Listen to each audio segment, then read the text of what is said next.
ECAC meeting for Imperial Irrigation District.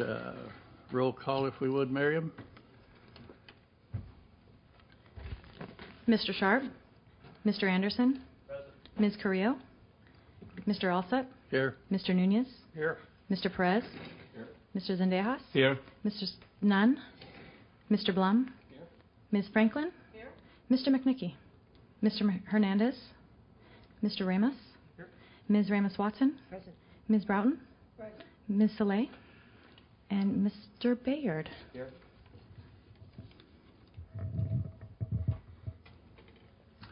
Okay, we move on to the approval of the minutes. Any additions or deletions or corrections? Yeah, I think I was the one that nominated Roy Alsop for the president. Yes. Instead of Gil, it should be Mr. Zendejas that nominated him.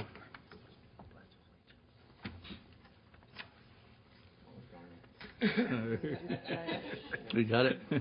I told you. No further discussion? Right. All in favor? Aye. Opposed?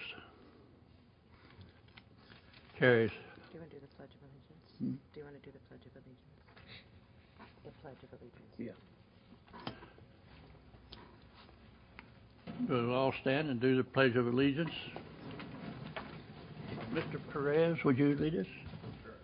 Ready to get. I pledge allegiance to the flag of the United States of America and to the republic for which it stands, one nation, under God, indivisible, with liberty and justice for all.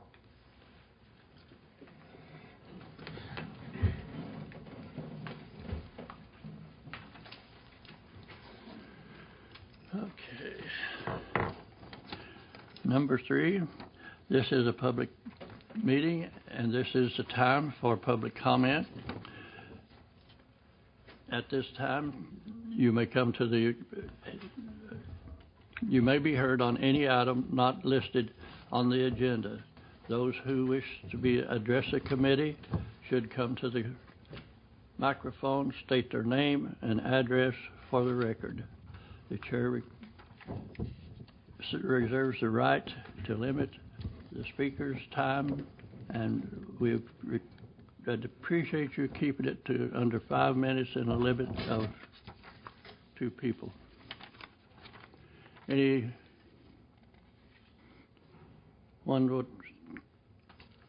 would like to correct and make it clear so we're all on the same page. Everybody's been looking at my head tonight and wondering what happened. My hearing aid batteries went down is what happened. My wife said, shut up, and I thought she said, get up.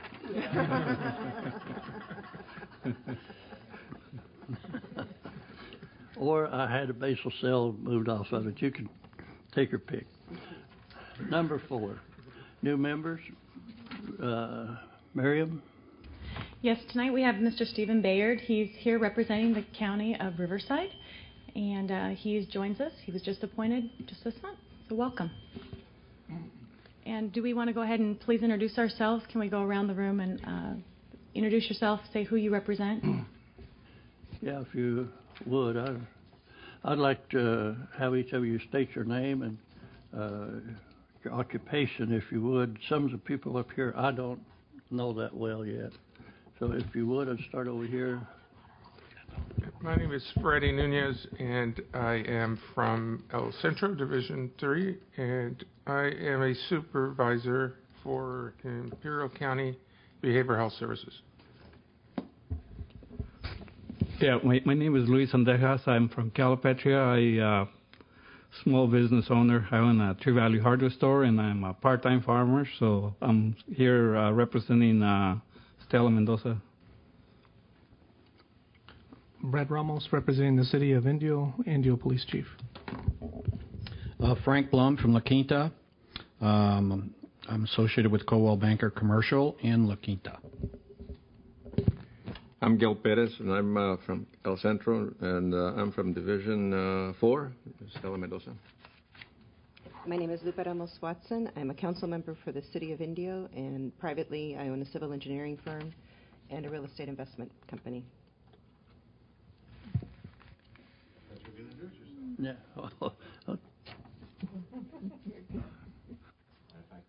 To work. Yeah, it goes. Yeah. Okay, I'm Stephen Bayard, and I'm retired, happy to say. I represent the county, recently appointed by the Supervisor Benoit, and I've been everywhere here. I used to work as the Director of Public Works for the Cabazon Band of Mission Indians in the 90s and early 2000. An air conditioning contractor, retired. Director of Facilities of a community college district, property manager for a restaurant chain, and that's about it. Pleasure being here. Welcome. I'm Becky Broughton, and I live down in the eastern end of this valley in the Mecca area. We're date farmers. We specialize in barhi dates and in fan palms and the native Washingtonia foliifera. I also am privileged to be a Board of Trustee member for the the local Desert Community College, College of the Desert, and I sit as president of the Southern Coachella Valley Community Services District. Oh, and I never let you forget, also on the Fair Board. I would like to welcome Stephen here tonight for many reasons, among them being he is also left-handed, and so now you have another left-handed vote here. Hi, I'm Christy Franklin. I'm Mayor Pro Tem in La Quinta. Michael Anderson, District 2 out of El Centro, and I'm a system technician for AT&T. And I am Roy Alsop. I'm from Calipatria, representing Mr. Hanks in Division 3, and welcome to us, the committee. Okay, down to number 5, customer service update. Mario, is he here? Couldn't hold a meeting without you, Mario. Thank you. Name is Mario Escalera. I'm the manager for energy operations and infrastructure. And what I'd like to do is, first of all, welcome to the board. I think you'll find it an interesting meeting. If you recall, the committee was presented with a study, an assessment study that was done roughly about 8 months ago that looked at the energy department, a good portion of the energy department. One of the areas that it looked at was what we refer to as customer service. And what I'd like to do is report to the committee some of the outstanding progress that we've made, taking the recommendations on that were done back then and implementing them to them. Their presentation's a bit long, but I promise to try to move it along. I always forget. Yeah, could you? Okay. Just to really rough is the agenda is that, we'll go through the management recommendations, not all of them, just in general. We put them in categories. That was easier for us to identify ownership and responsibilities within the group. We also then, of course, developed an implement plan. We had some management tools that we used, and then the functional areas and some major progress. And then there's some still things that we would like to go forward with, even beyond the recommendations. If you recall, the management analysis had 261 recommendations. Of those, 114 recommendations dealt with customer service. Customer service is divided into what we refer to as 5 units. It's the call center, credit and collections, billing, customer service, and meter shop. I've asked each the responsible supervisors to be here, just in case that any of the members had a question that I couldn't answer, because certainly they're the experts in those particular fields.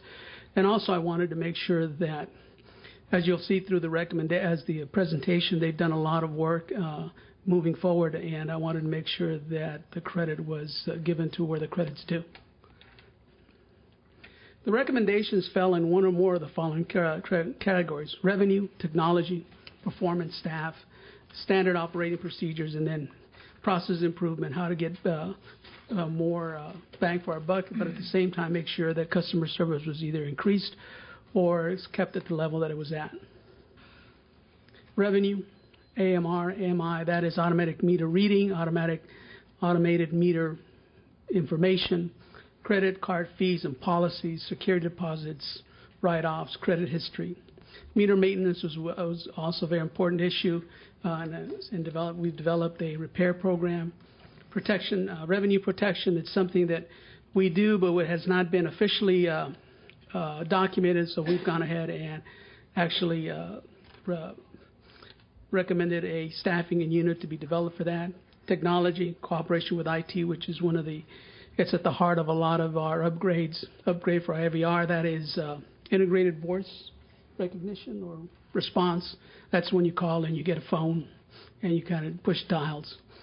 Dunning redesign. Dunning is part of our credit and collection system. It's primarily inside of our SAP system, and we have identified issues that need to be corrected, and with the help of IT, we hope to have that redesigned hopefully by the end of the year. Of course, as there's always performance and staff. For all the areas, it was identified that we needed to have, if you recall, identified work training. So we've set it at 40 hours. All of the supervisors have sat through, identified work-related, developed schedules, material, and with the help of both our training staff and the employees, I think they've done a great job. We either eliminated or consolidated staff. We also looked at performance measures and matrix. Some they recommended, some we developed our own to gain at the same measure. Standard operating procedures, SOPs, we created a framework for SOPs to make sure that they're all primarily the same. All units look at them the same, and they all deal with the same type of methodology. And of course, there's process improvement.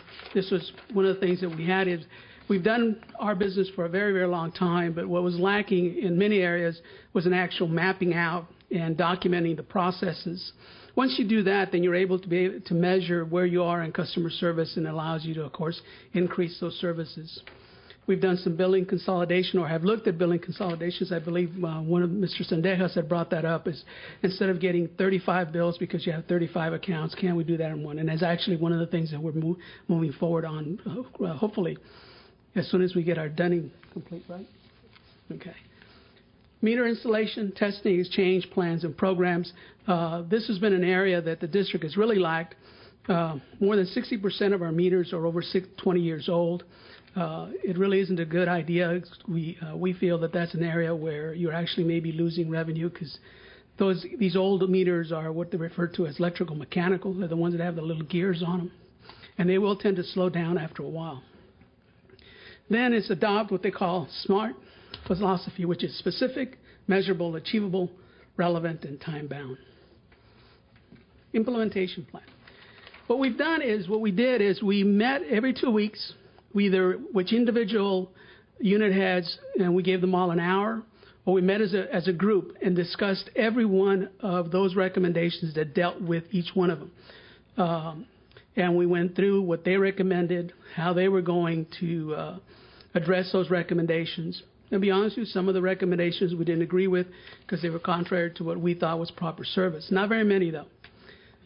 Just to give you an example of where the group is, 84 of the recommendations are either more than 80% complete and are being implemented. In other words, they're lacking a full implementation, but that may be because we're either waiting for material, some type of interaction with another department, or funding. Of the 114, 68 recommendations are complete and are fully implemented. And you'll see some of those examples as we go through. As I mentioned before, some of the recommendations require some interaction with the department court. As any big organization like that, sometimes what may be a priority to us is not necessarily a priority to them. But I do have to say that they've been rather helpful with us. They've addressed some of the issues that we've had. Funding, of course, is always an issue, but we've been able to prioritize some other programs and actually fund some of these recommendations in front of some of the other projects that had been identified earlier. Management tools. We had what we refer to as a status summary.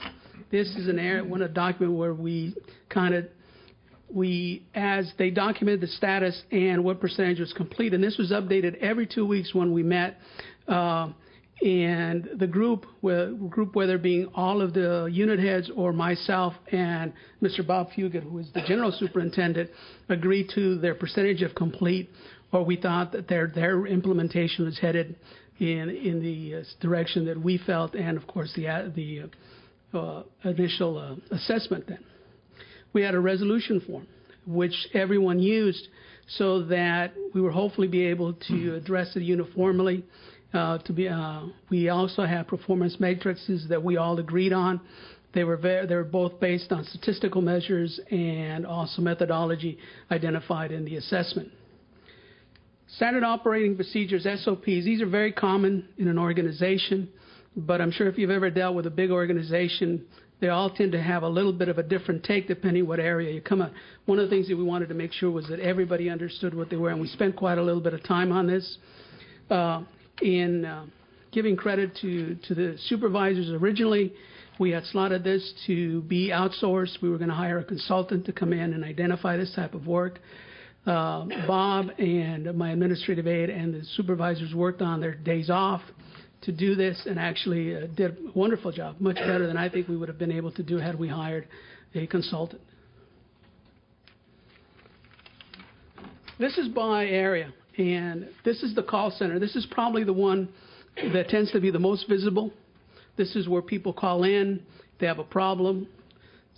Very seldom do they call in because they feel good about us. They usually call because they either have a question or there's a reason on the event. But before I get too far, what I do want to introduce is the supervisor of the call center, and that's Mr. Danny Hurtado. Danny, would you stand up, please? And his staff he has a staff of 19 operators or customer reps. They average in the summer, they answer about 57,000 phone calls a month during the summer. A low period for them is about 22,000 phone calls a month. To give you a comparison, we visited a call center in the Orange County area. I won't say where it's which area it is, but they have a system very similar to us. They actually have more customers than we do. Their load peak is roughly 25,000 phone calls a month. They have a staff of 24 operators. We are able to do it with 19 now. That doesn't mean that you're not going to call nowadays and not have to wait, or you'll get our famous music. We're trying to change that so that it's a little bit updated. But if you can imagine trying to field that many phone calls, just yesterday we received between 7 and 8 o'clock in the morning, we received almost 900 phone calls in 1 hour. If you can imagine, you'd have to have a couple hundred operators on staff just to handle that volume.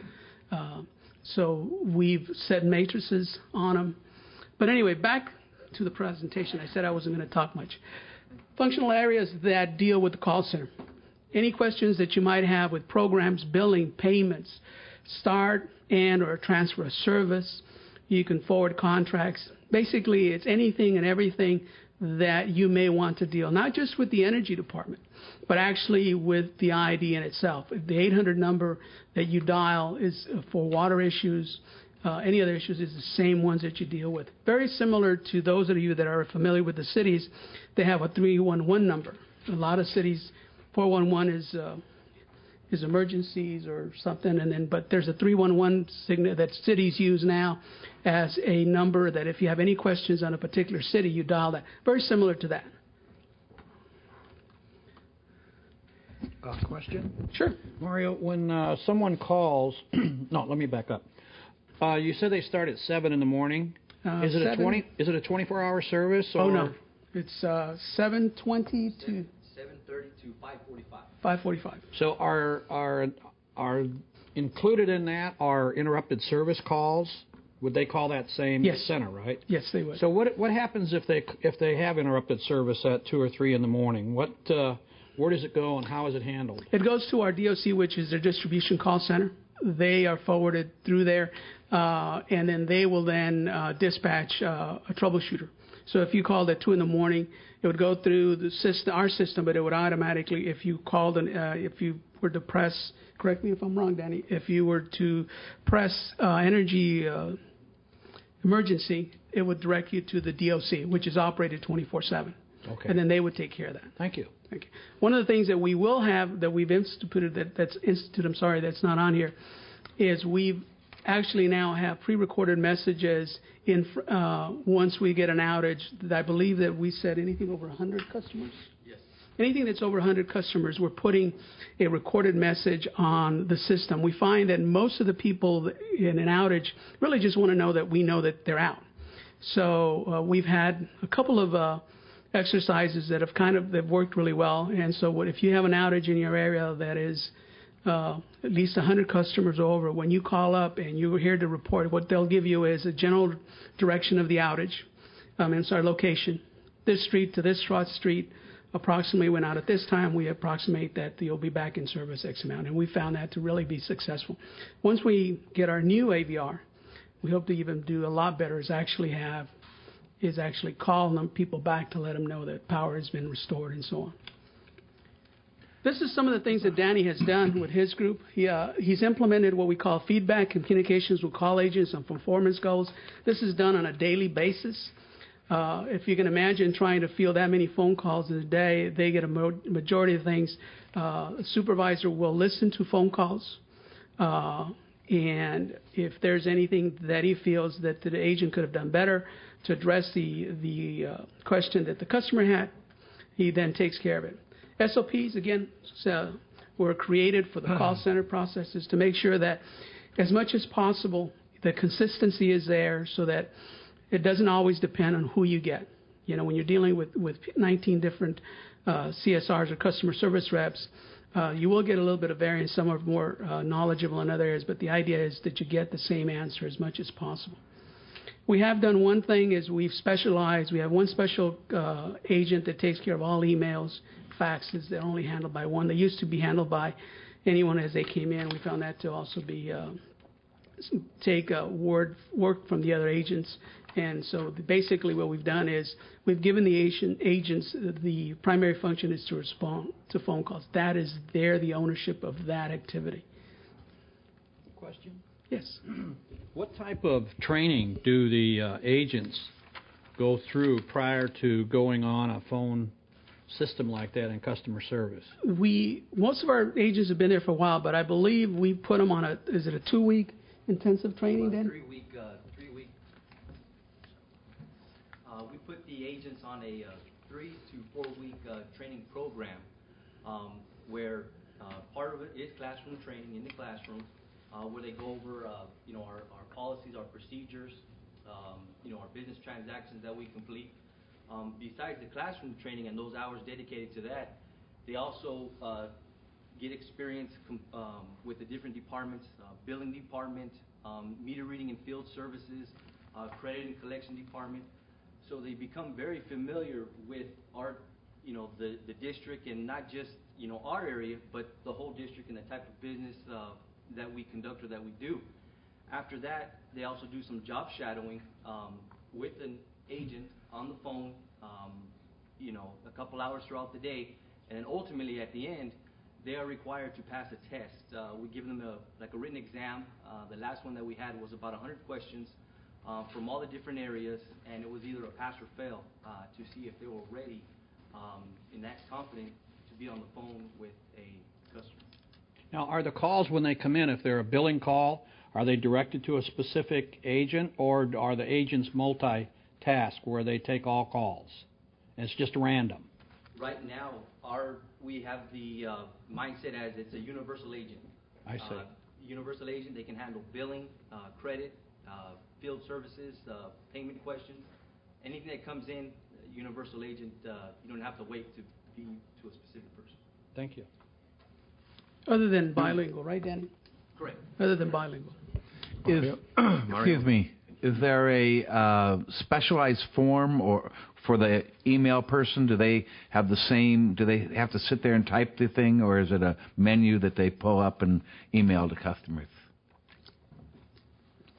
with the current, some of the recommendations, we do get quite a bit of emails to our customer service email, and some of them are the same or similar responses, which we have like a template that we utilize, and it saves us some time, and also consistency. Thank you. Mario, Yes. have you corrected that problem that you had with the city of Indio? Not billing, the customers were not being billed or collecting for some of the services that we had that I think for 2-3 years they didn't collect. Well, certainly isn't part of this presentation, but if you're referring to the utility tax with Indio, that has been addressed and is being addressed with the city of Indio. How about the large customers over in Imperial Valley that were not billed for several years? Though that, if you're referring to net metering, that has also been addressed. And it's not part of this presentation, but that has been addressed, and everybody that was supposed to have been billed has been billed, and either they have either paid us or we've made arrangements to pay us. That answer it, Gil? Yeah. Okay. Okay, thank Anyone you. else? Go ahead. Let's see. Major progress in the call center. We have instant performance feedback provided, 2 large monitors. What we've done, not that the phone center layout in our office is all that great, but one of the things that we've done is we have 2 52-inch monitors on each side of the building, and it allows and it displays a myriad of information to the call center. A lot of this information was really just available to the supervisor.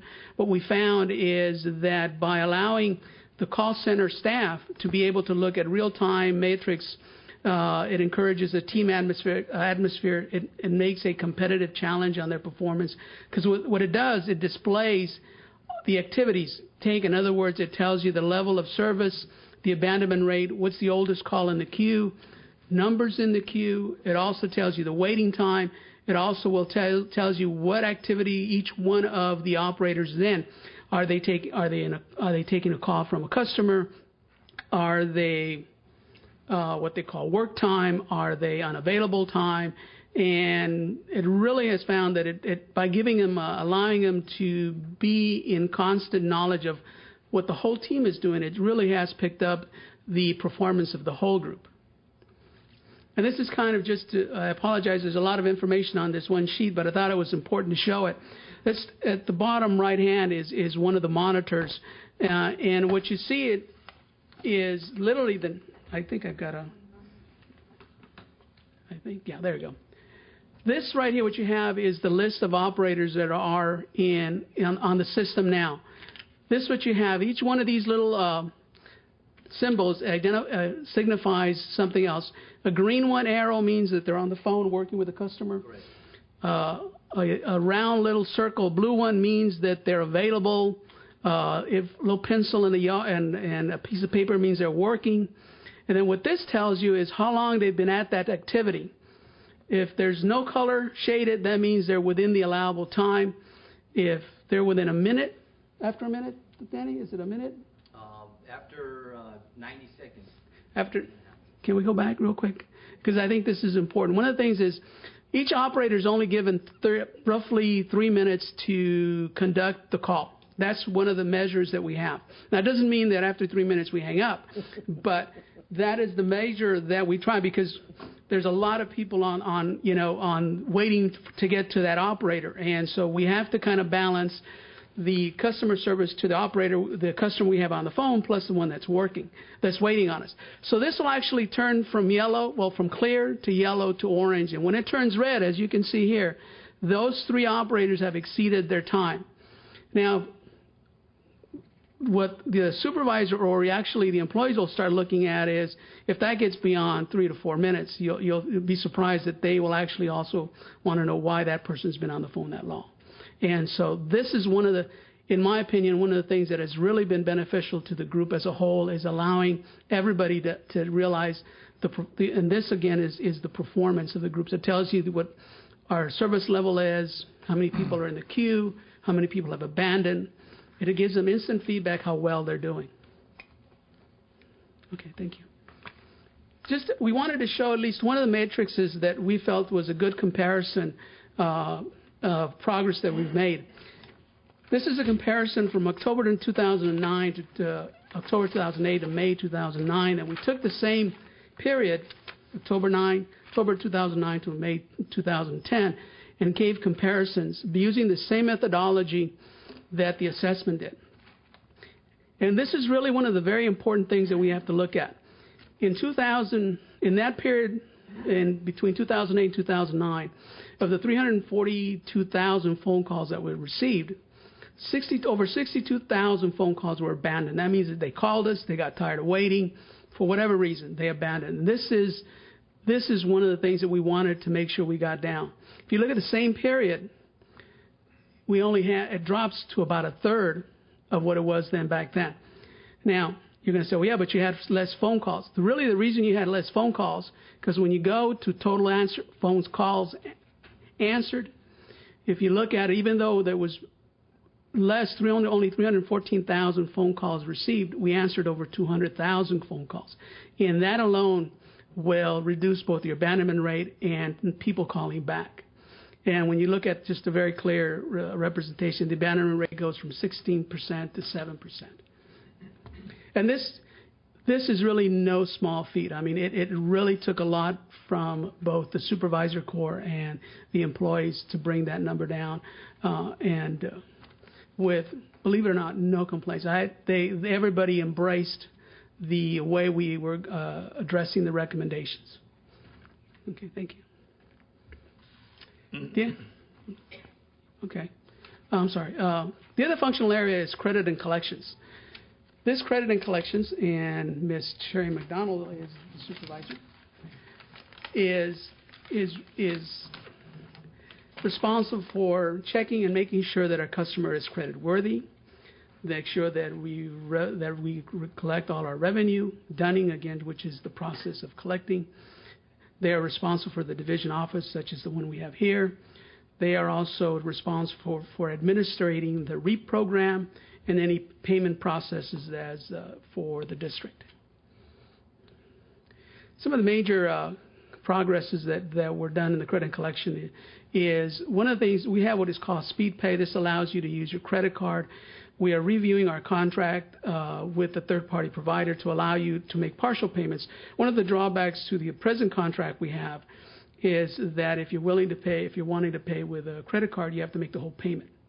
Whereas if you deal with one of our customer rents, we're allowed to make arrangements and pay for the next one, so we don't cut you off. This is one of the things that we would like our third-party provider to address. We are documenting all the processes and practices in SOPs for reference, training, and consistency. Again, even though we've been at this for quite a while, one of the things that we didn't really have very well up to date was the documentation of the processes that we were doing.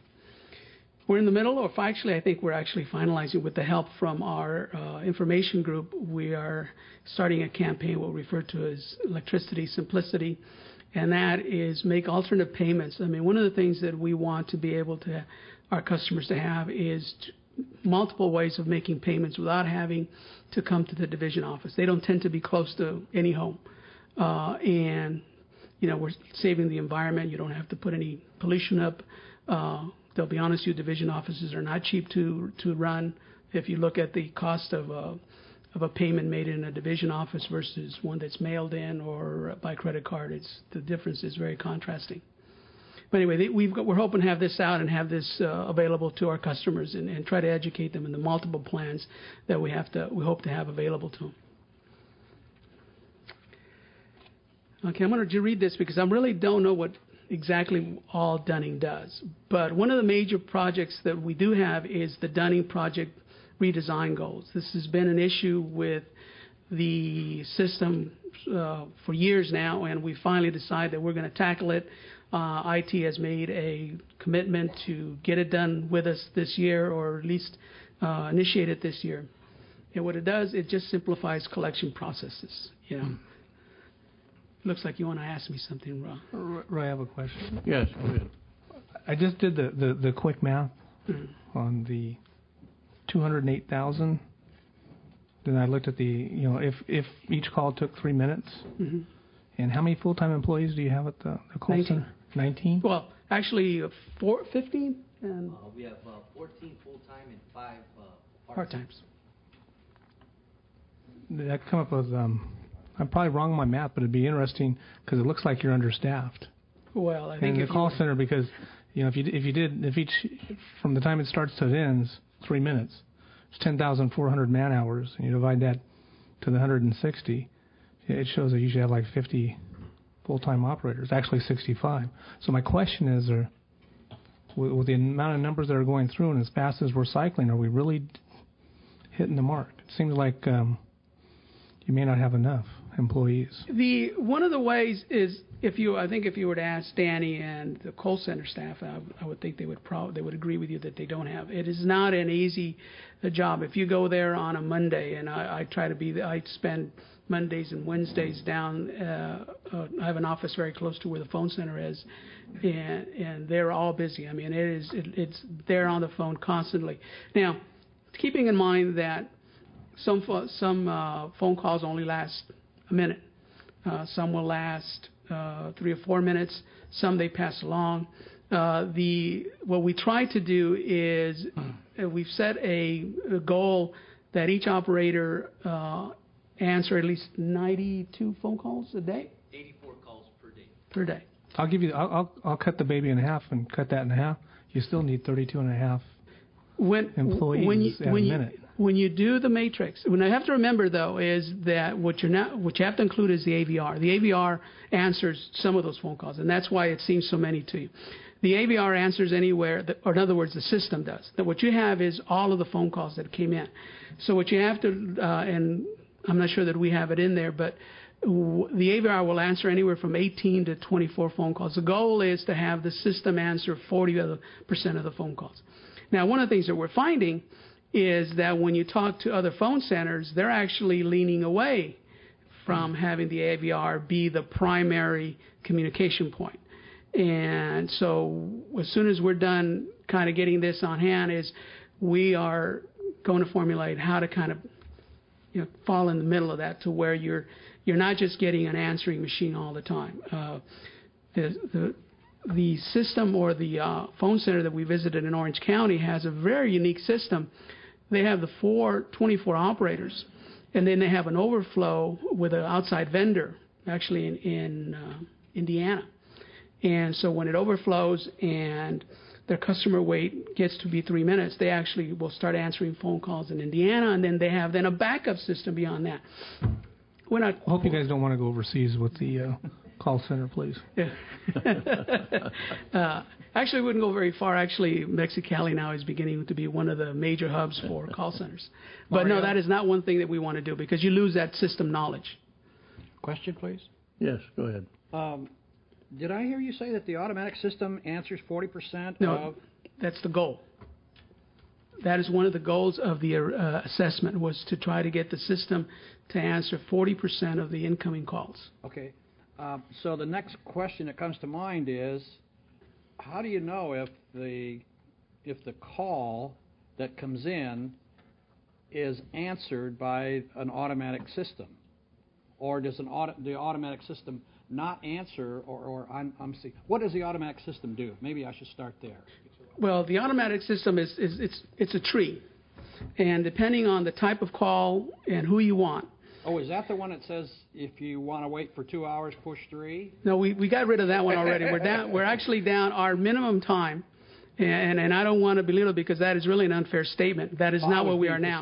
But is that what you're saying? It's you push a button or further on? It's like ours is a rather old system, but it's very much still a lot of the phone systems now is it has preset options, and if the question you have can be answered by one of those preset options and you choose to go that route, the system will then answer you. Typically what will happen, but it also gives you the option, do you want to talk to an agent? And then when you press that dot and it'll send you to an agent. Now if there's an agent available, it'll send you to the next available agent. Now if all the agents are busy, you get in what is referred to as a queue and you wait your turn. But the system our system is, in my mind, is unique in that it's a very old system. We have a goal of trying to have the system address as many of the incoming calls as possible, because there is an efficiency to that. The system is preset. You don't have, hiring an employee, whether it's a low hourly wage employee, it's still a cost. But we're one of the few systems that after about the third or fourth option, it asks you, do you want to talk to an agent? If you've ever been to one of the bank systems, it tells you want to go here and you go there and it gives you two, and it takes you 27 levels before it tells you, do you want to talk to a live agent? And other more sophisticated or more mature phone centers have found that they're getting away from that. But the goal is, in short, is that the assessment recommended that about 40% of our phone calls be answered by the system.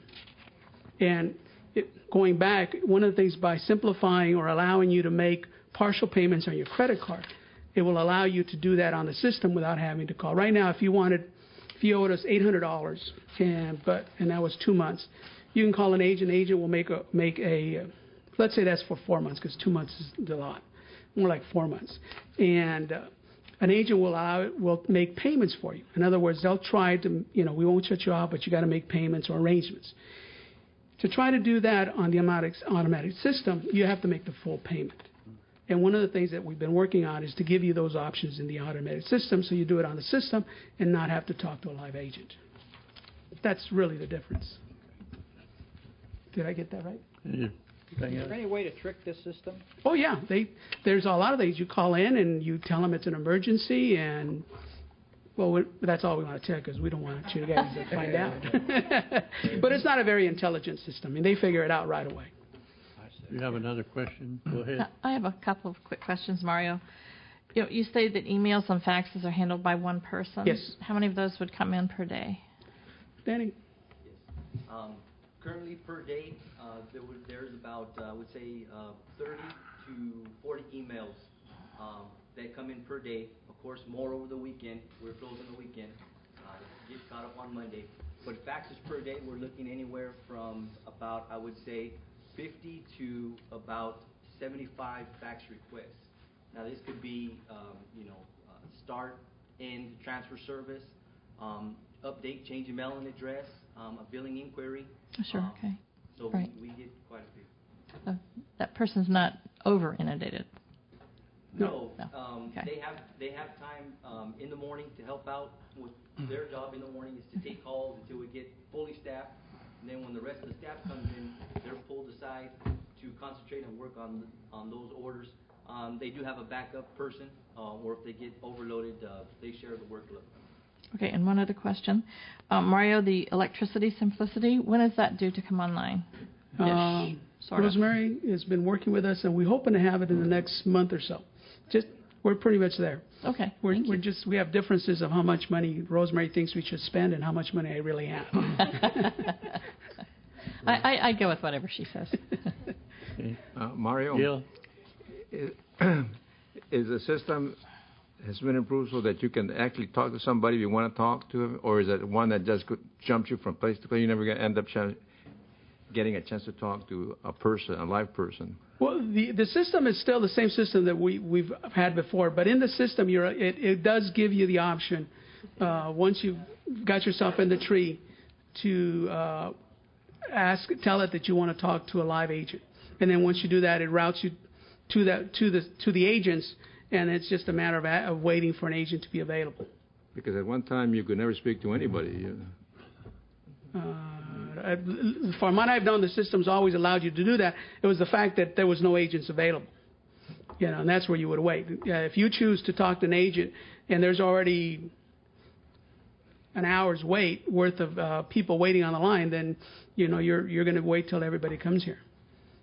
So, is there a record of the transactions that if I were dropped out and I called back, the next agent would be able to see what you did 15 minutes ago? Well, if you dropped out and you never made it to the system, I don't believe the new system tracks you that way. But if you say that you called yesterday and you talked to an agent and you made some arrangements and you called us again because something had changed, the agent will have that history on their screens. One of the things that we've done to try to minimize we have a system, we have a goal of 3 minutes per call, but we also have a goal of trying to stay within a minute, 90 seconds between phone calls, correct? 60. Well, 60 now. We have, during the call, the goal is 3 minutes, but of course I tell the agents, for customer service, not all calls are going to be, 3 minutes, but that's our target goal for 3 minutes. After the call, it's called work or wrap-up time. The goal there is about 60 minutes. 60 seconds. I'm sorry, 60 seconds between that and the next call. We try to promote most of the transactions should be done or completed while the agent is assisting or talking to the customer on the phone. In other words, so everything's done on the screen instead of writing it down on paper. Okay, I got it. Nothing else. Okay. Continue. Dunning. Again, Dunning is really just updating our billing system and how we try to collect delinquent charges. Right now, the system will look at a month and turn around and look at that same month. And so if you're late 2 months, it prints out 2 bills instead of 1 bill. So that's basically Dunning. Billing. Billing is a functional area for billing of water, and we both bill water and customer. New installation setups, account maintenance, bills, of course. We do the printing, and the mailing comes out of this area. This is closely integrated with the call center, credit and collections, and all the services. They depend on field services to get the meter reads so we can then create a bill, and then they're tied in with the shops. And the supervisor of that, really quickly, is Ms. Gracie Tabita, and that's the lady there. So, we've created, again, SOPs is one of the things that we have worked really hard to make sure that if we all won the lottery tonight on our way home and decide not to come work, then the next units, people that would come in would be able to take off what we've left off without having to have been here for 30 years. We're currently working on consolidated billings, and as soon as we're going to make sure Mr. Sendejas is one of the very first customers we have. We are modifying what we refer to as our irregular and zero consumption notifications. This is a report that we write. The system is somewhat smart.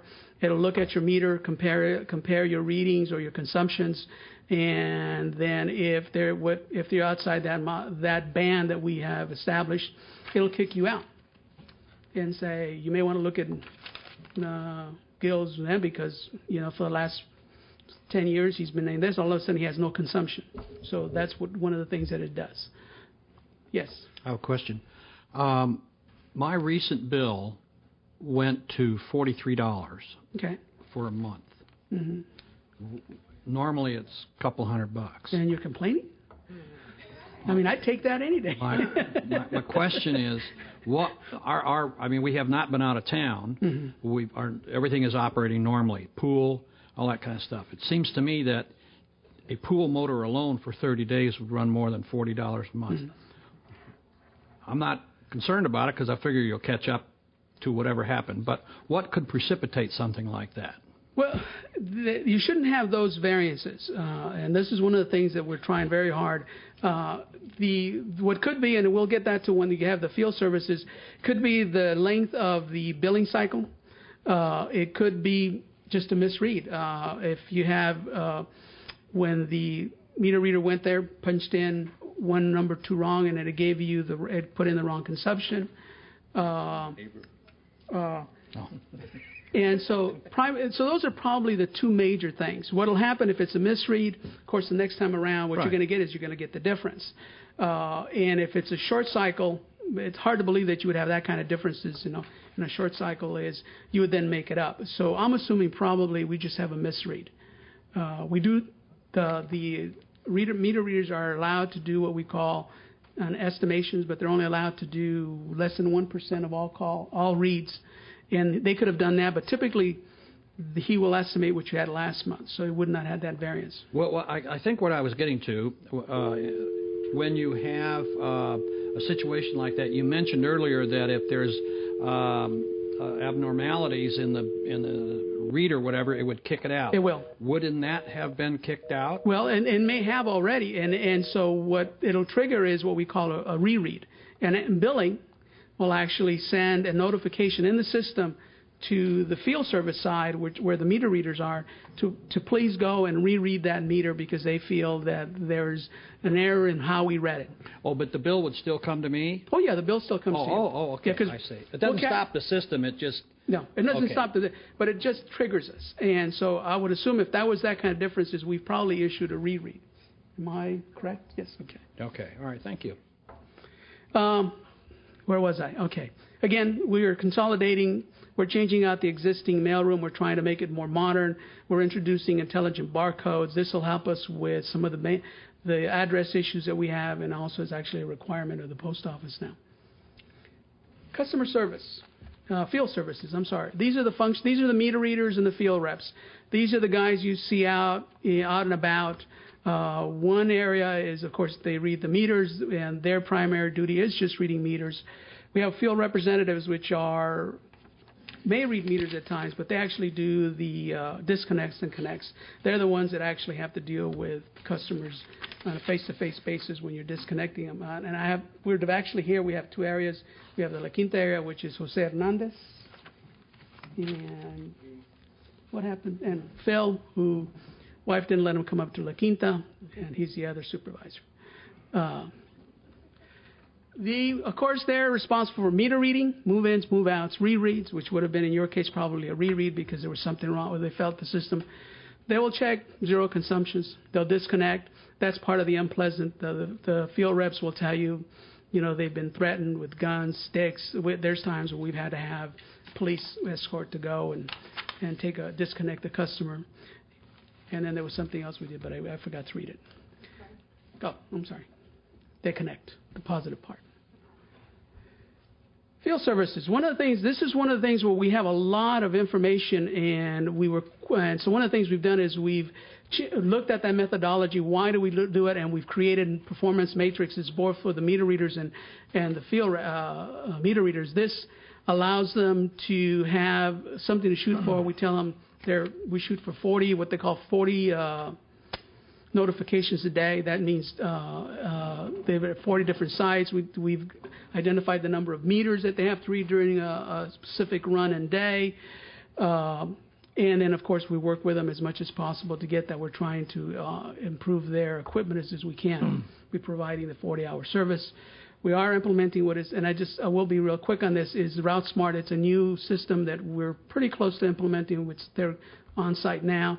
And this will allow us to model our meter routes. And depending how the growth of the city, it allows us to model the routes and what to more efficiently use, either by distance or number of meters to be read for each of the meter readers, and hopefully implemented for the field reps.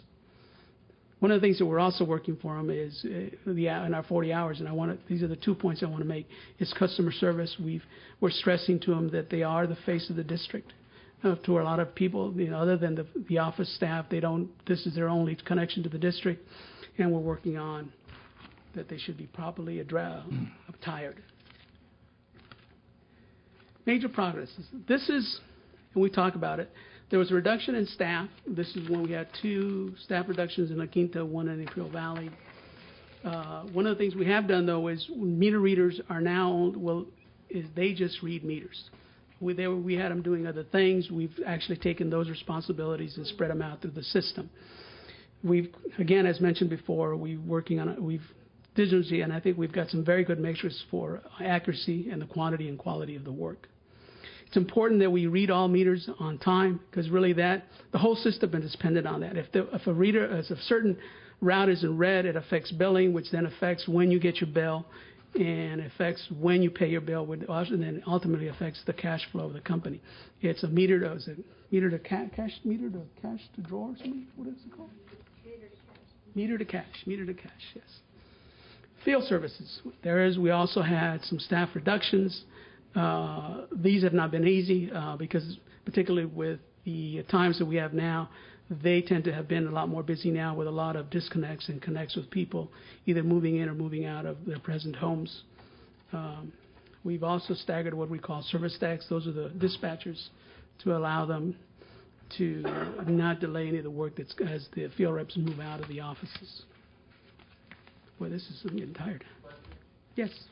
How many meter readers do you have We have 140, I just saw that, 147,000 meters. Oh, meter readers. Oh, I'm sorry. That's a big staff. Oh, I'm sorry. I just read. I think we have. How many do we have here? What's that? We have 10 meter readers and 1 CM meter reader in La Quinta. So we have 11, and I think we have 9 in Imperial Valley. I think there's 20 of them. Yeah, there's 20 of them. 11 in La Quinta, and 9 in Imperial Valley. There's more readers and there is more meters in La Quinta there is in Imperial Valley. Meter shop. This is important because this is the guys that where we're making a big push in the upcoming years to automate and modernize our meters, both in residential and commercial. They're the functional area. They will now be responsible for all installation, all testing, calibrating, repairing, and keeping of records of all existing meters. They share. The meter shop is under the supervision of our troubleshooting superintendents. They are part of our troubleshooting group, which was not part of the assessment. And the 2 supervisors, one from La Quinta is Mr. Dickerson, and that's his lovely wife. We don't know why she got married to him, but she did. 30 years ago. Today's the anniversary, so he went all out for pasta tonight. And the other is Hector Ochoa. He's our superintendent from the Imperial Valley. I do have to say that they've done an outstanding job. We've added 6 meter techs to both 3 in La Quinta and 3 in Imperial Valley. This was an area that was sorely lacking. Some of our more commercial meters are even older than our residential meters. They have developed a fantastic performance matrix based on monthly and annual work. They've also developed updated maintenance plans, which basically says that within a 3-year period, they will go through the whole system, either in checking or performing maintenance on all meters that we have. That's a lot of meters to go through. They've incorporated their development, their 40 hours of training that's been recommended by the assessment inside the journeyman training, because these meter shop technicians are part of our journeyman system. Progress, quality control, and quality assurance. It's tremendously important. If 1% or 2% difference in a residential can certainly be aggravating to the resident, but if you do that in a major commercial, it can mean thousands of dollars, and that's where we've focused our attention in the beginning. I think we're pretty good there. Again, commercial meters are being field tested on a regular basis to ensure the readings are accurate, and then they meet the requirements of our new maintenance plan. New meters are subject to random testing. What we've done is we took a statistical sampling a while back and determined the amount of meters to be tested. New meters are like a lot of new equipment. The failure rate on them is almost 0. Looking forward to then. I know everybody's looking forward to the end of the presentation, so this is it. Working on SOPs and training, that is really the hardest part, because that's a lot of writing for a lot of people that are used to just working and getting things done. The major initiatives that we have for improvement is, of course, our AVR upgrade. That's a new system we're looking forward for the next year. We're hoping to have the phone center redesigned. We grew from having 3 or 4 operators having 19. It's really outdated. Hopefully when we build a new admin building, we're going to include the new design of the phone center. Route Smart, which I mentioned, is for the field reps. AMI and MR is the new meters. This will allow us, hopefully, to be what's just a smart SIM meters, allow to disconnect and connect remotely, give you all kinds of information on your usage. In fact, it would get to a point where if you were consuming a lot less, it would call you and say, hey, there's something wrong in your house because you're not consuming anywhere near what you should be. But yeah, that's kind of far off. Mailroom upgrade, again, we mentioned that we're getting the new mailroom equipment. Payment processing upgrade. We've got some new hardware and software coming up. There is Dunning again. And then our new revenue protection program. We have a very robust program here in La Quinta, but for some reason nobody steals power in Imperial. So we're trying to figure out why that is. So that's the end of my presentation. I again thank you for being so patient. Mario. Any questions for Mario? Go ahead. Yeah, I have a question on credit. Let's say, assuming that I want to open a store in La Quinta, Yes. do I have to pay a deposit again? If you're an established customer, correct me if I'm wrong, Mr. McDonald, and if your credit is in your name and it's in your company, we would use your past history, being that it's good, and I'm sure it is, then no, we would not require you. Now, if you were to put it in somebody else's name and you were a partner, then we would then require you to make a deposit because you're a new entity. But as long as everything is the same, then no. What if I've been a residential customer for 30 years and I want to open a little restaurant? Well, do I have to pay a deposit? I don't know. If it's a commercial account, so I would imagine you would, yes. Why? Because your credit history is residential and not commercial. There's different rules. Well, like say I'm a part-time farmer too, and I've been humping about this situation that you treat the customer and the electrical department one way and the water department another way. I know it's not your problem; it's the board's problem. But if somebody comes in to farm in the island area where there's hardly anything can grow over there from out of town, the water department don't require no deposit for anybody.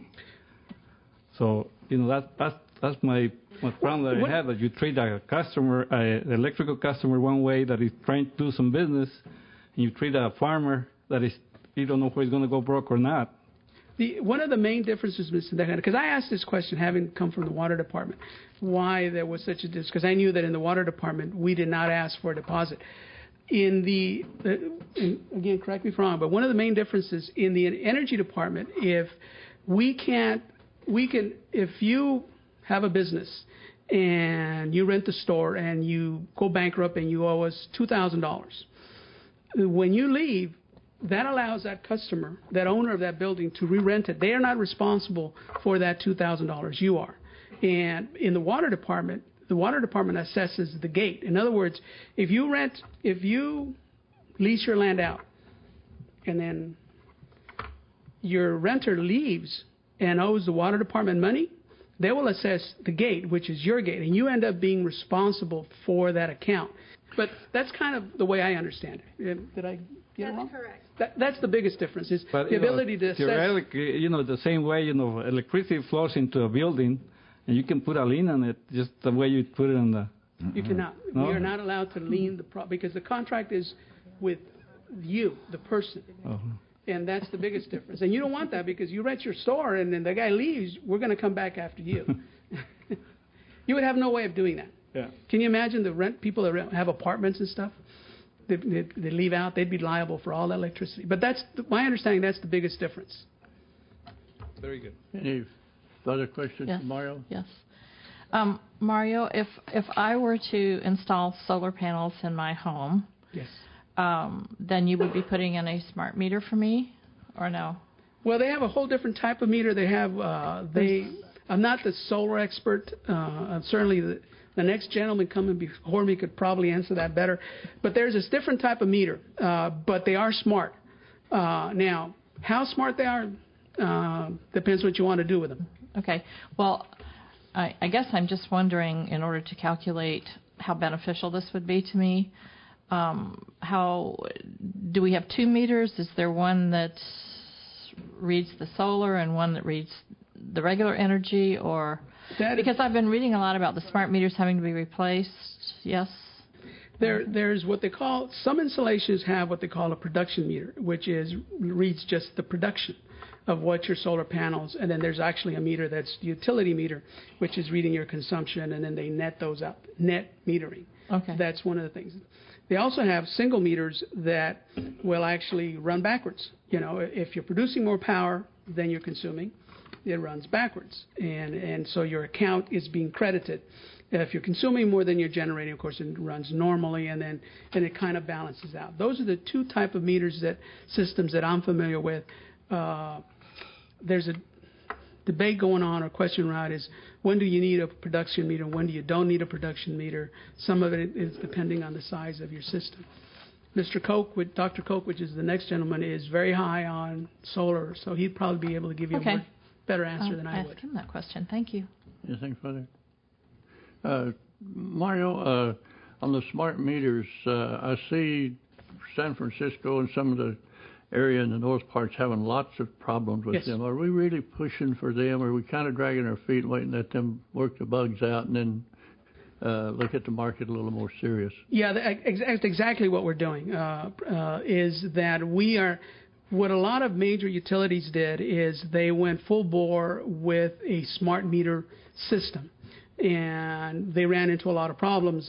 One thing is they went from mechanical to smart meters without making that digital jump. So not only did the customer all of a sudden get a better, more accurate read, and they blamed the meter, but they had problems with the hardware. The meter itself was okay, but communicating with the meter. What we have done, or our proposal is actually, we need to upgrade our system to at least what refers to as one-way, which is reading your meter at least by drive-by, what is called ERT. So what we're proposing to do is install smart meters that are able to communicate both ways, but we are not proposing to install a two-way system till probably 3 to 4 years from now, where, first of all, they've worked out all the bugs out of the software.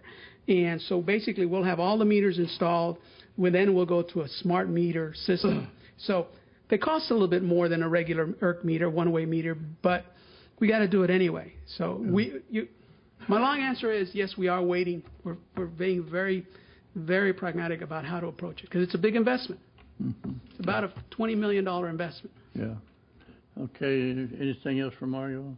If not, thank you. And thank you, gentlemen, for your information, Mario. Yes, Mr. Cook is up next.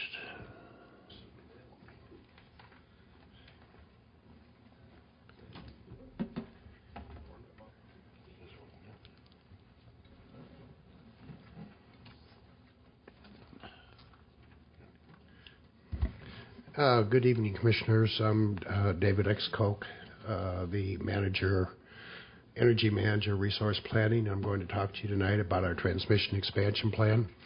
This is one of the more exciting issues that we have going on here in the district. As we move towards connecting, we're interconnecting all the renewable resources in the Imperial Valley to the rest of the western grid so that both ourselves, the generators, can benefit. Currently, we have about 2,400 megawatts of capacity, 36 different projects that have requested interconnection with our transmission queue.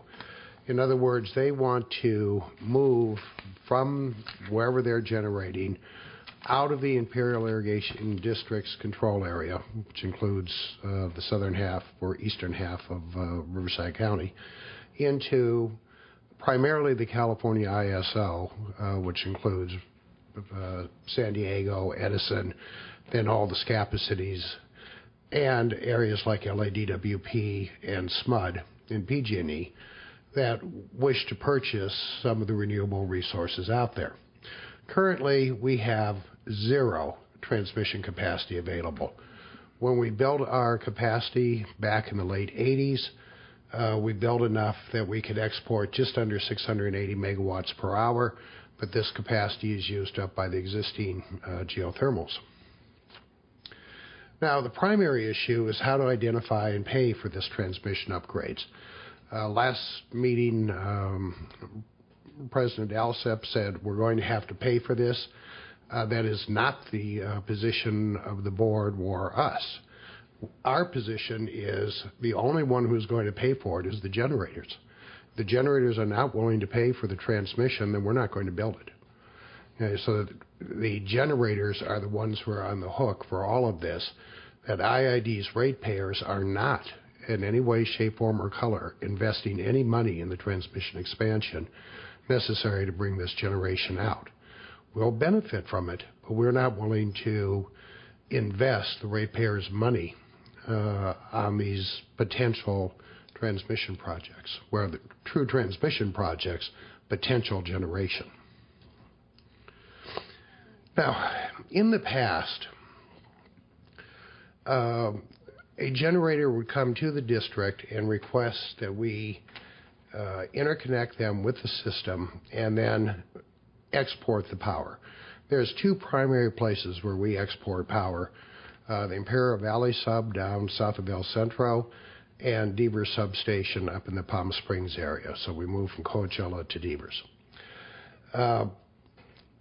Historically, a generator would come to us, say, we want to interconnect with your system.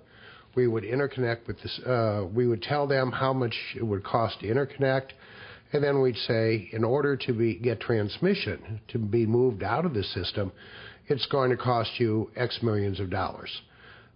We had a major congestion point in what we call Path 42, the area between Coachella Valley and Devers. And to fix that, it would cost somewhere in the order of $50–75 million. So a 20 megawatt generator would come in. We'd say, gee, we'll study your project. A week later, we'd come back to them and say it's going to cost you $80 million to get out of IID service territory. That generator would then say, thank you, no, and then we go to the next person in the queue and repeat the process over and over again. The net result was, for the last 12 years, we've had zero generation. Instead, we began looking around, and we were the third utility to do what's called a cluster study. Now here, we took all the generators that had applied up to a certain date and treated them as one. So we looked at all of them and said, what would it cost for all of you to interconnect with our system? That created a problem by itself, but we looked at about 1,200 megawatts originally, about 2,400 originally, that winnowed themselves down to 1,200, and said all of you can come through and you can share the cost. So we'll look at identifying what transmission resources are necessary to interconnect. You can share the cost among yourselves, and if you can afford it and if you're willing to pay it, then we will build the transmission. That immediately led to other problems because so many of the generators here are not really generators. They're speculators. They're people who want to make money but don't have any money to invest, and we're not interested in subsidizing or dealing with those type. And so we started to put more and more constraints on who we're willing to include in our transmission queue. I think I skipped one here. Oops, not that one. That one.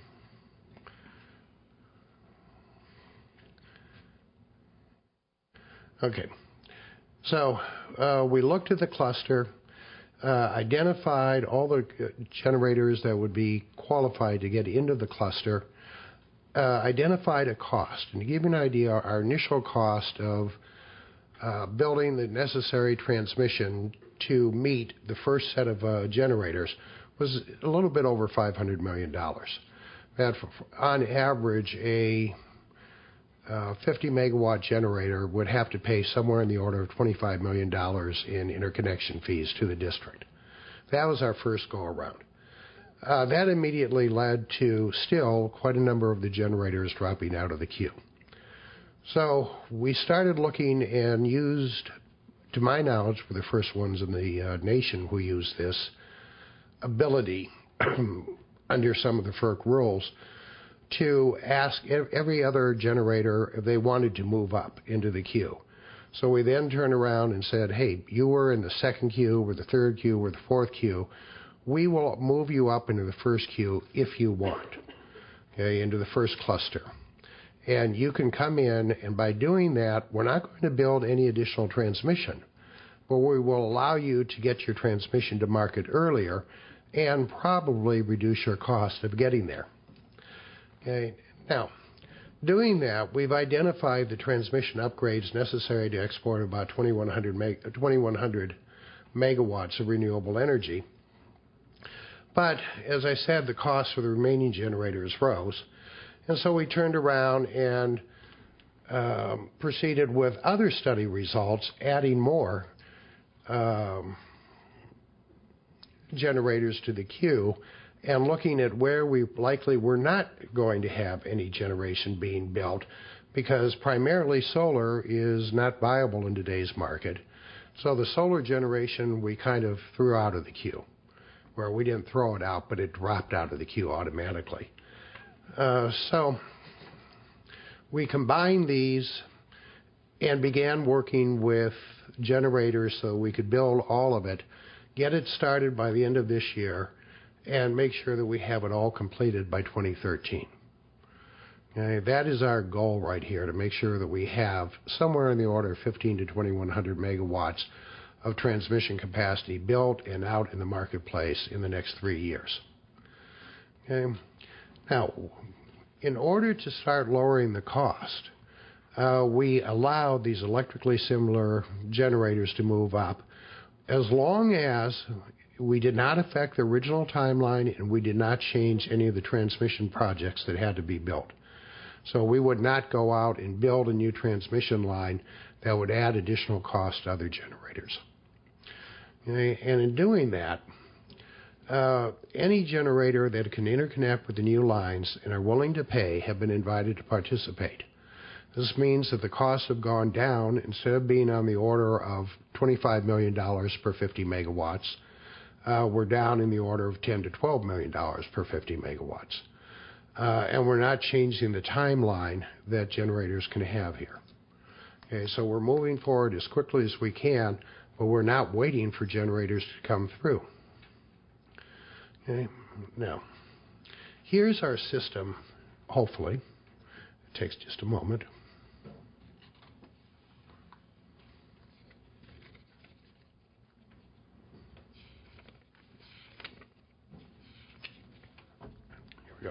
Dave? Yes. Dave, what happens if you tell me I've got to pay you to build a line? What happens if I decide to build my own line? We don't have exclusive transmission rights, do we, in the county? We do distribution, but I don't think transmission, we don't have exclusive, do we? Well, you're correct. You could build a merchant line. Yeah. Okay, so what I was thinking here is,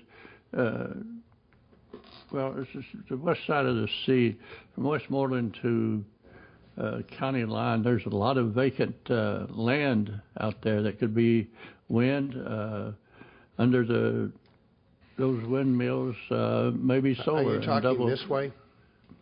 Yes, that area. There is absolutely nothing that would preclude you from building a line that did not interconnect with our system. Yeah, I know, but to just build a line from there over to there. Yeah, we've got all of this out there that could be used. Would it not be feasible maybe to go in partnership with them and build one of those lines and help keep my electric bill down? You couldn't afford it. Yeah. Okay. I don't know what the figure. I don't know what those figures. Well, would legally, be. you have the right. We would fight you. Yeah. All the way through, and we are doing that currently. Yeah. One of the goals of the district is to maintain our balancing authority. Yes.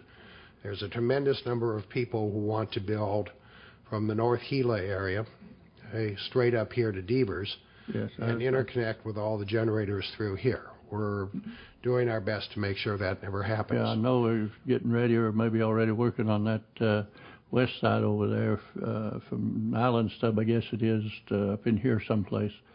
Upgrade it, but you've also got that I forget who it was, LA and some of them that was going to look at generation north of the island up there that was going to have to be transported out. Is this part of the upgrade to transport that out? It is part of the upgrade. Yeah, okay. Here's our existing system right now. Yes. Okay. The backbone, the KNKS line. And sooner or later, we're going to have to rename all these lines because we're now out of compliance with the WEC line naming, but we still call our lines by some incomprehensible naming convention that nobody knows where it came from.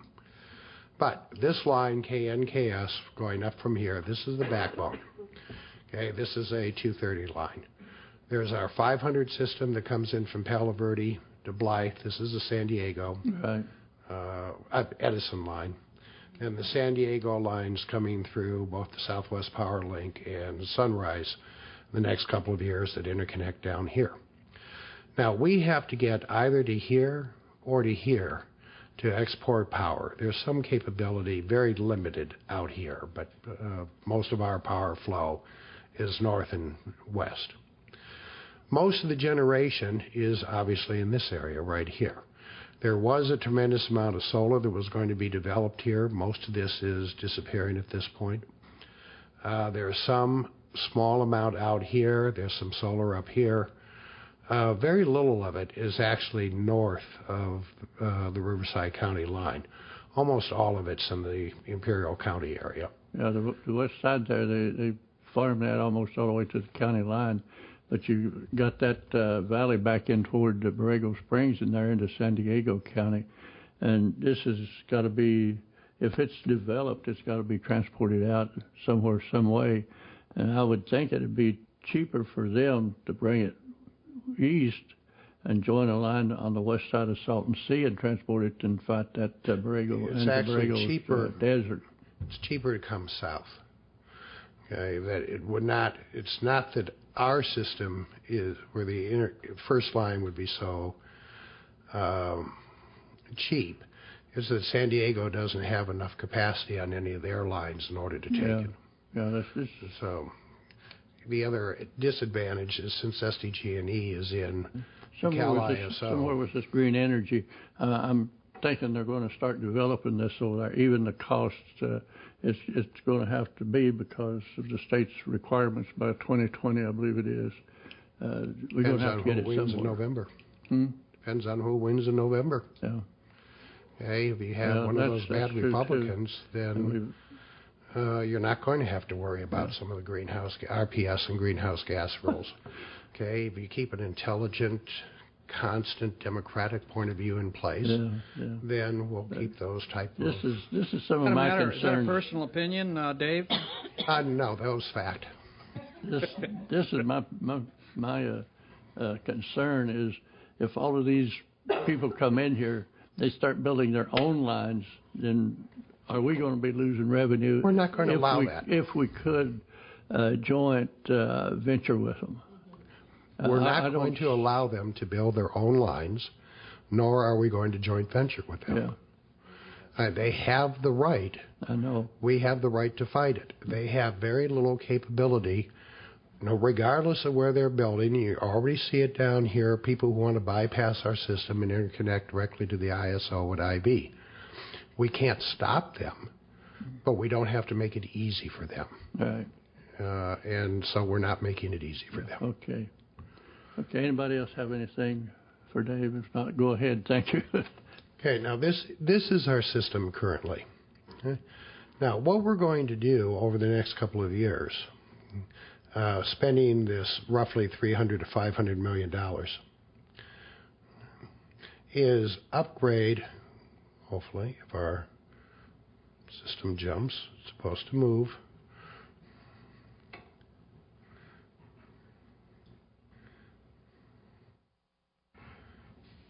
Okay, here's how our system morphs. We're going to upgrade everything down here in the south, put in a 230 kV loop throughout the entire southern part of the district.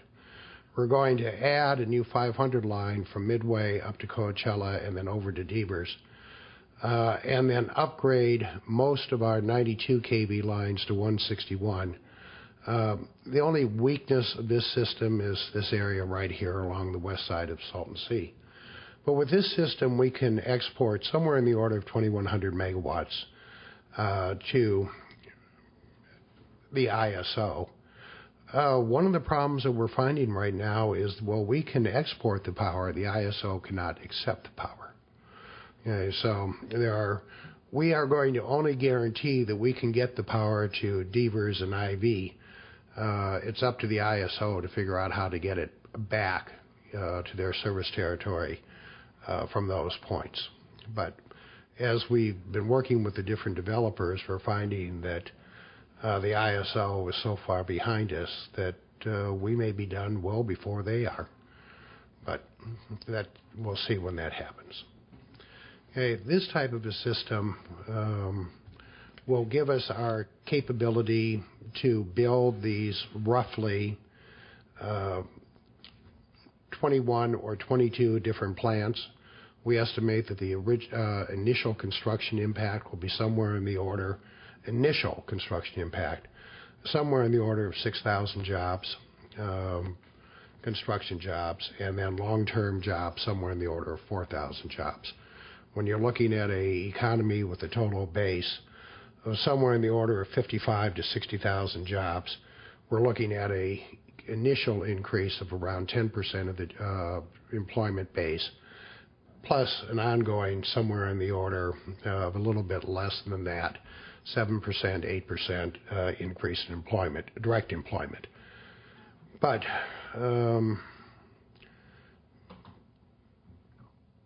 we hope to have all this done by 2013, or should have it done by 2013. We're going out, we'll know sometime by August whether or not the generators are willing to go. If they're willing to pony up the money at this point, then we expect to see somewhere in the order of $350 million plus or minus coming into the district to begin this from the generators. At that point, we'll start spending our money. Okay. So that's where we stand right now. There's been an ongoing battle over should the district be subsidizing generators. The district has taken the position at this point, no, that many of the solar and biomass facilities that would like to be developed are dropping out and are failing as a result of our unwillingness to spend ratepayer money so that the generators can go forward. That's part of our planning process, and to the extent that we end up forcing many of these generators to keep dropping further and further into the queue or possibly going out of business, at this point we're not willing to start subsidizing generators and taking away the potential for private profit at the expense of the ratepayer. So with that, as I said, we're starting going out right now for our owner's engineer, and that should finish the project by 2013. Any questions? Okay, anybody? Question? Question? Dave, I keep hearing or reading that alternative energy sources will not really get cranking on as long as oil is below somewhere around $125 a barrel. Well, do you have studies? Have you done any studies on that as to the reality of it and to the? The reality is that the price of oil has nothing to do with renewable energy. It does not. Give me what? Petroleum is not used in power generation in the United States. Petroleum is strictly a transportation fuel. Okay, all right. Good point. Thank you.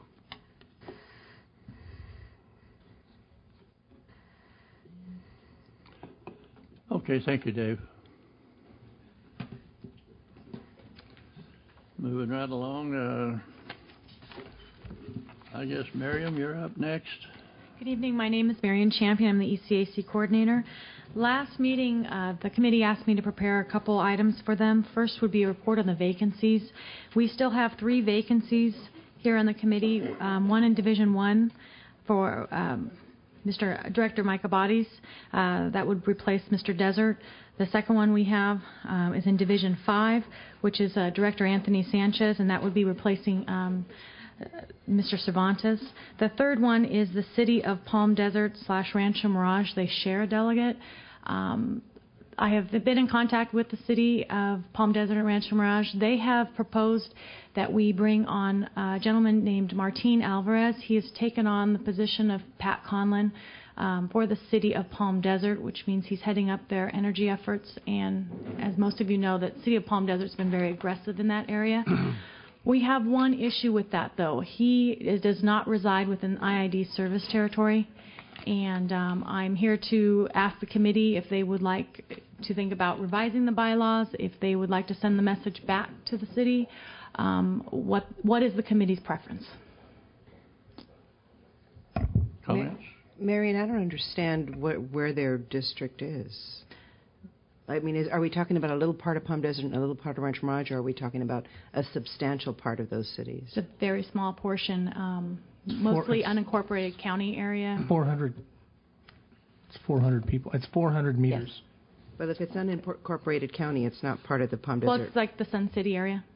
It's Rancho Mirage, where Home Depot is, off Monterey. Yeah. It's that little area. It's Avondale, and then there's Versailles, and then it's part of Dinah Shore, but there's only 400 meters in that entire area. It straddles Palm Desert at both cities. I know, but is it 400 residential or 400 meters? I'd have to research that. Because if our pool to pick from is so small to start with, we're going to have issues finding someone. Myself, in a case like that, I wouldn't object if this person lived outside the city, but I do feel they should live within our boundaries. That way, if, as I've said before, if he votes to raise electric, he raises his own electric as well. So where does he live, Marion? He lives in Palm Desert. He's not Tuscany, but he's not an IID I think customer. it's in Palm Desert, but it's out of the... Or Rancho Mirage, I'm sorry. Back many... We've got great prices in Indio. Back many years ago, Gil may remember the gentleman's name. Macra was his name, that moved out, and he moved into, I believe it was a part of La Quinta that is not served by the district. It was up in there, but he was 3 blocks off, and the board dropped him because he was outside the boundaries. And this was, I don't know, I forget what his name was. Gil, do you remember him? No. He was very good man. He worked very diligently at it. It wasn't Matt Carter, several years before that, but I think he should live within the boundaries, but it's up to the group. Well, my understanding is the city could appoint an employee, and this is an employee, but I don't remember exactly what the specifics of the bylaws were. I think what Marion's asking the ECAC to do is to decide between the appointing power of the cities up here. In this case, it's Palm Desert and Rancho Mirage sharing a single appointment. And this gentleman he actually has that function at Palm Desert that Mr. Conlon had before him. And the bylaws which are in conflict with that right now. Now, the bylaws are the domain of the IID Board of Directors, and as they read right now, this gentleman wouldn't be eligible to be appointed. So I think what Marion is putting to the ECAC is, does the group feel strongly enough about it to recommend to the IID Board that it revisit that provision of the bylaws in order to allow that appointment to go forward?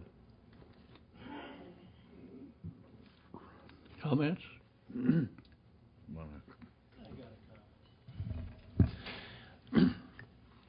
I believe that the board should revisit this to accept it so that they can change the way of how this board is organized. They were the ones that agreed with Ms. Garcia that the cities were incorporated to select somebody to come on this board.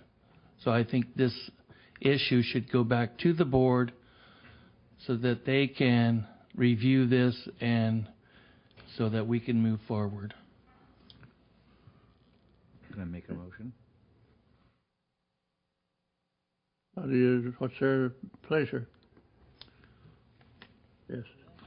I'd like to make a motion that we recommend to the board that they revisit the bylaws of the committee to make that determination for us without a recommendation from us right now. Do I hear a second? Second. It's been motioned and seconded. Any further discussion? Yes. Does this mean that all of the positions could be appointed to people outside of the service area? Yes, it would. I believe, wouldn't it, Mr. Kelly? I believe that that's the way you'd have to write it. Yes. You could not do it just for this one position because of the uniqueness of it? You could do it narrowly, but it would be. You could construct it so that it only applied to that joint appointment of Palm Desert and Rancho Mirage, inasmuch as that member is also a city employee who heads up renewable portfolio office. Because I have the feeling that it is important for the members of this group to be customers in the service area. But if we do have a unique situation by the appointment process, then I would agree, if you would agree to amendment, that for this position alone, that we make it possible for that person to be outside of the service area. Would you accept that amendment? I certainly would. All right. So to restate the second was? Well, I'm the second. So to restate the motion then, before I can agree to an amendment, is that we are recommending to the board that they consider an interpretation of the bylaws with respect to residency when it comes to appointments where the right was given to the cities, but only specifically to the case of Palm Desert Ranch Mirage. We don't want to mess with the rest of us. Right. Then I do second the. I do accept the amendment. Something else that might be in that, if we're going to do that, is make it clear that they can go outside their city limits into the county. It's encroaching the county. The county already has 3 members, but someone that lives close there in the county might be willing to do it. But go back with your to the board and let them make this decision. And the motion stands as it was, and with the amendment and the second. I have to call for the question. Call the question. All in favor? Aye. Aye. Opposed? Aye. Carry. No, Gil, you said opposed, didn't you? Okay. One no vote.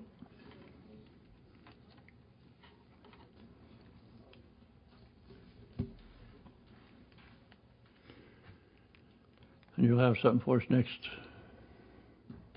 meeting, right? Hopefully, yes. Okay, if you need me to anything, let me know. While we're at this,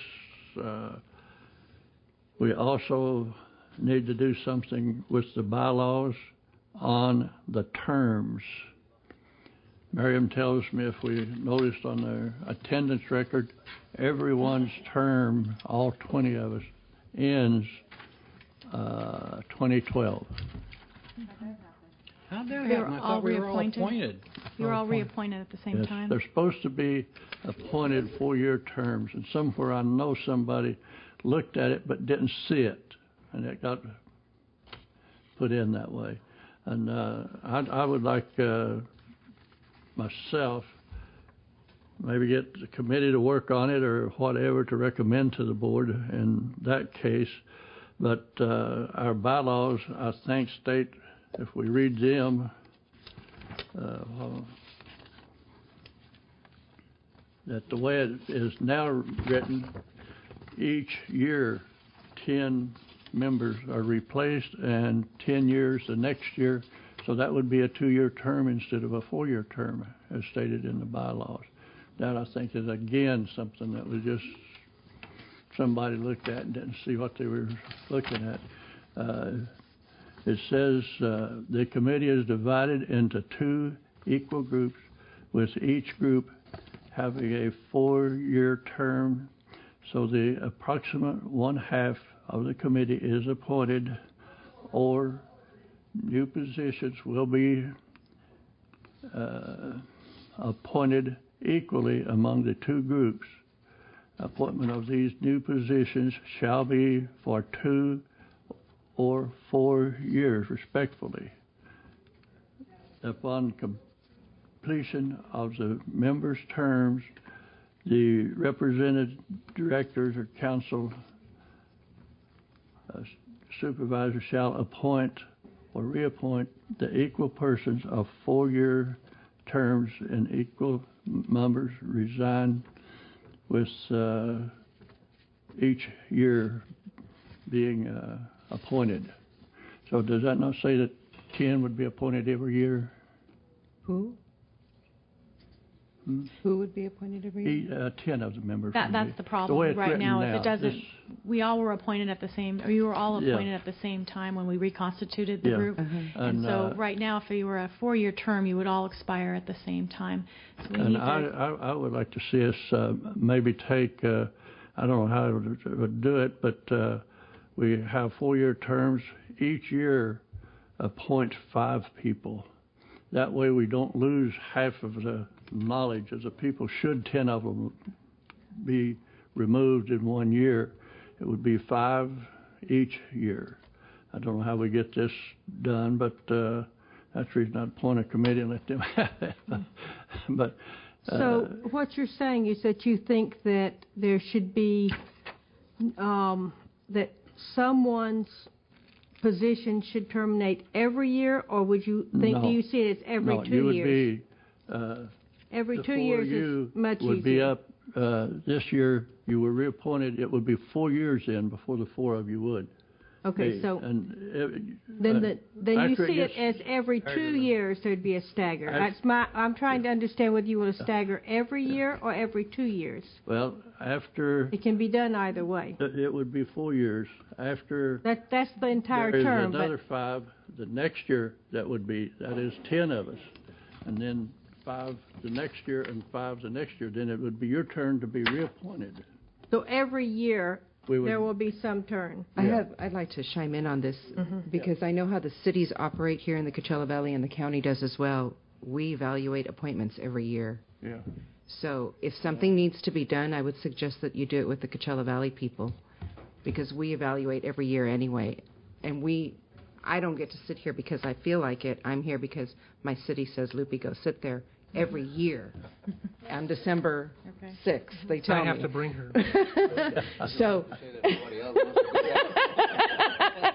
if you need to make an adjustment, like our chairman is suggesting, I think it's easier with the Coachella Valley people because we are used to that. We're used to that rotation every year to be told, okay. But Loopy, for it to be equitable, it should also be in the bylaws for the Imperial Valley representatives, although the person that appoints them may choose to appoint them year after year. I think the decision that we need to think about is whether it's an every year, as you're suggesting, because that's the way, the life you live, or whether it's the every 2 years that there's a change.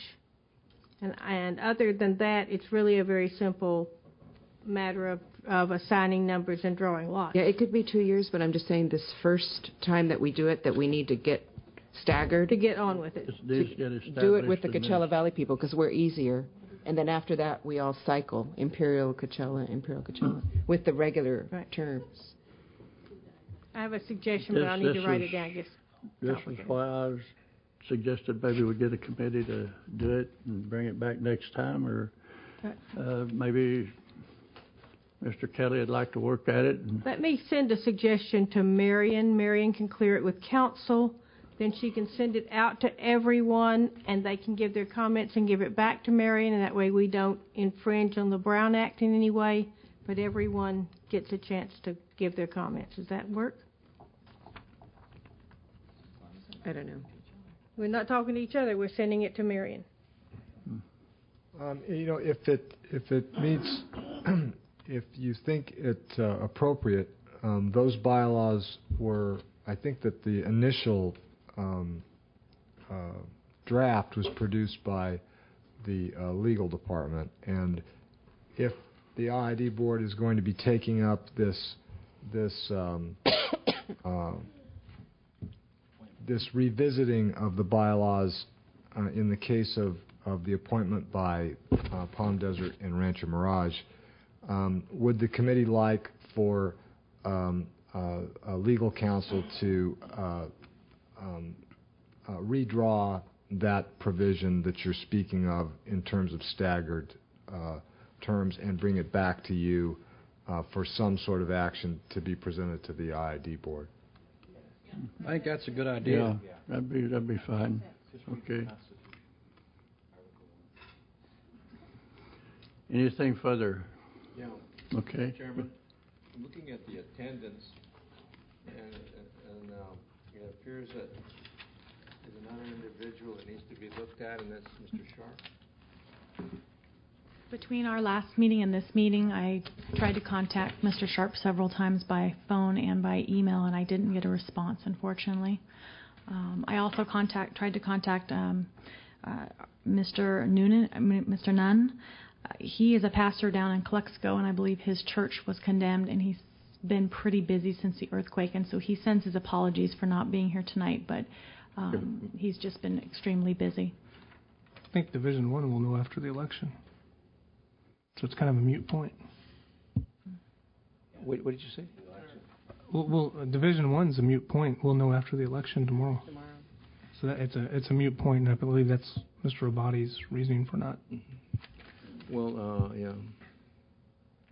Can I vote on that tomorrow?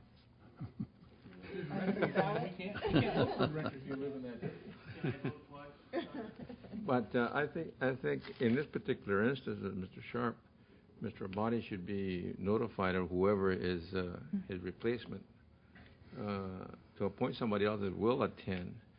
I think it's unfair for the committee to continue holding on to one individual or individuals that never show up or very seldom show up, because that's why we can sometimes make quorum.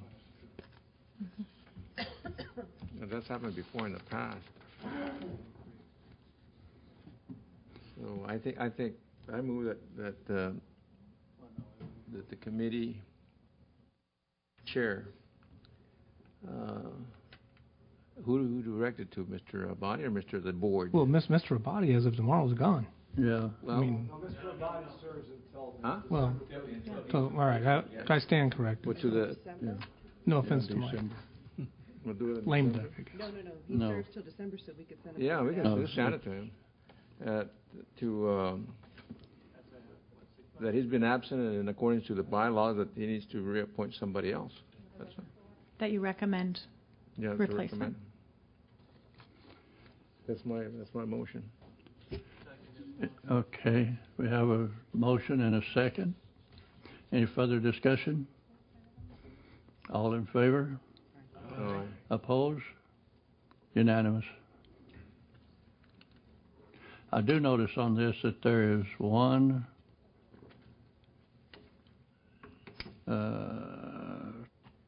two here, that 3, 4 that have attended only about 50% of the meetings for the year. These should be looked at also, but We have that 3-meeting rule, right? yeah. Mm-hmm. 3 consecutive meetings or 5 in a year, I believe it is. 4 or 5 in a year, do we have that? Or 5 in a year, yes. Oh, Yes. okay. We're tough. Yeah. We'll get with that later, Miriam. Would you like the same report again next meeting? This is great. I think it's something that we should do every meeting, just so we keep abreast of it. Okay. Also, in the event of an error, you know, if there is something that comes up that's an error, we'll be able to flag it. What about Mr. Cervantes? I mean, Would you like, Marion, to provide that one sheet to the IID board so the directors can see that? We like throwing people under the bus. I think that would be good. We're throwing everyone under the bus. Yes, I do. Some of them probably are not aware of who's attending and who's not, maybe.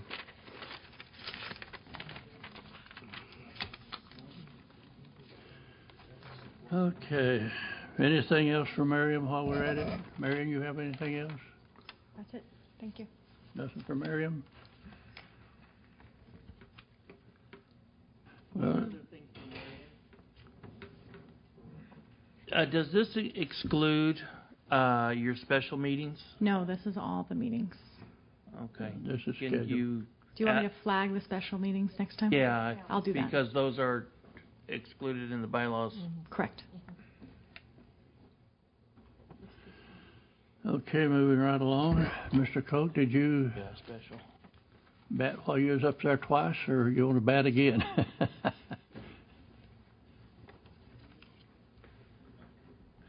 Dave Koch, Energy Manager.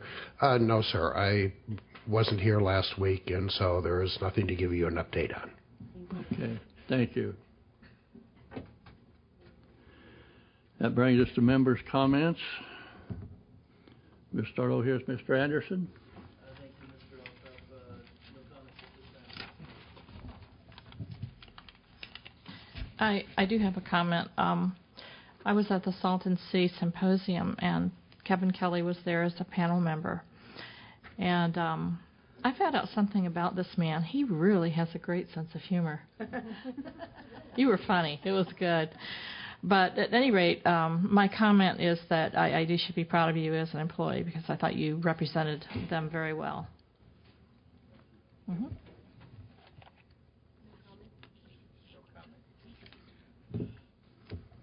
I just want to let Mario know that I used your customer service system today, and I was very pleasantly pleased. I was surprised. I noticed the difference in how I was responded to and taken care of as a customer. I have multiple accounts for condominiums and residential properties that I own, and it was really a nice pleasure to work with your staff today. And then the second question I have is, are we going to take a summer break this year? I don't know what our regular schedule's like. I actually spoke with management to see what would work better for them, July or August, as far as issues that need to go to your committee. And we've scheduled it so far right now that July would go dark versus August this year. So we'll get the budget in August or September or October? Yeah. That budget actually won't be ready until October. October, okay.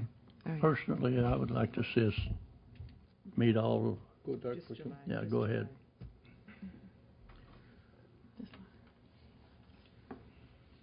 Gil? Go ahead. What's that? You want to comment? Yeah. Oh, yeah, I want to have a comment. I requested that an item be put on the agenda, and it's not the first time. It's been several times that we have. It seems like either the staff or somebody is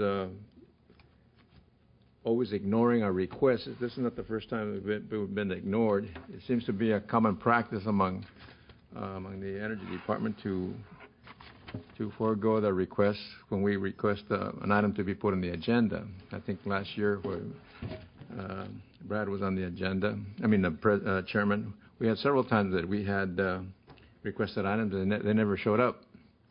And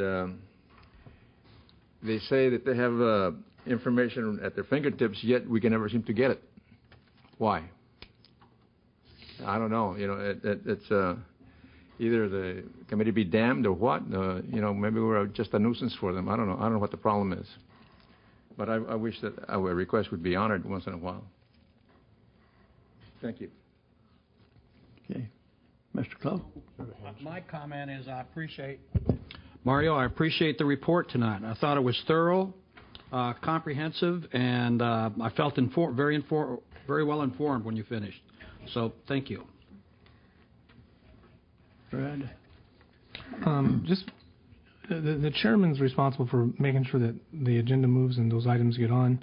So I can't remember which ones I didn't get on, so I apologize because I'll take the bag for that. But it is the responsibility of the chairman to make sure that they do get on if they're requested from another member. That being said, Roy, I'd like on our next agenda a brief discussion on what does this mean when Coachella, and the Coachella reps aren't here when they want to go out and create their own power utility on areas that aren't being serviced by the district now but are within the district boundaries, and what effect that has on the consumer in the future, because that could have an adverse effect as a consumer group. What is the impact? I know lots of studies have been done in the past on these, and most of them don't flush out.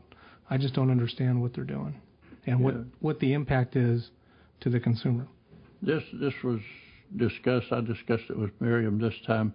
I don't know that there is enough information at this time to have given one at this meeting, Brad, but it seems that Coachella is wanting to get their foot in the door if that other passes, that they can't start their own electrical without the vote. I think that's what it is, but I will see if I can't get that on next time. And I think as we as the, especially up here, people, as this thing starts moving forward, we need to be a little educated on what's going on, because we've got the best rates in the state. I checked into it a little bit, and there was just nobody that really knew what they thought it was just to get their foot in the door for future, but. That's all. Yeah, Louis? Yeah, Mr. Cole, I have a question for you. I had a customer that applied for the air conditioning rebate, and it was told that, well, the air conditioning company told him he was going to get like $145 a ton for a 16-share machine. And he called and he said he was only going to get $100 a ton, and that they changed this process in January 1st. And I checked with Estela Mendoza, and she said that they never came up to voting for that amount. What happened to the old amount that you guys used to pay? In January, the rebates were done as part of the management study. I don't know that it went before the board. The board was informed of it, but we eliminated things like home theaters, TVs, took them out of the rebate process entirely, and then brought the other issues back to parity with the state based upon rebate practices at other entities. So it was part of the management audit that was presented to the board. Mr. Perez, in respect to yours, we decided, since you told us that you were not going to be here this week, that we would bring it to you next month. So, also, it is not the board's or the ECAC's ability to set the agenda. Okay, this is the assistant general manager. So, we were attempting to do a favor to you. Okay, we're sorry we screwed it up.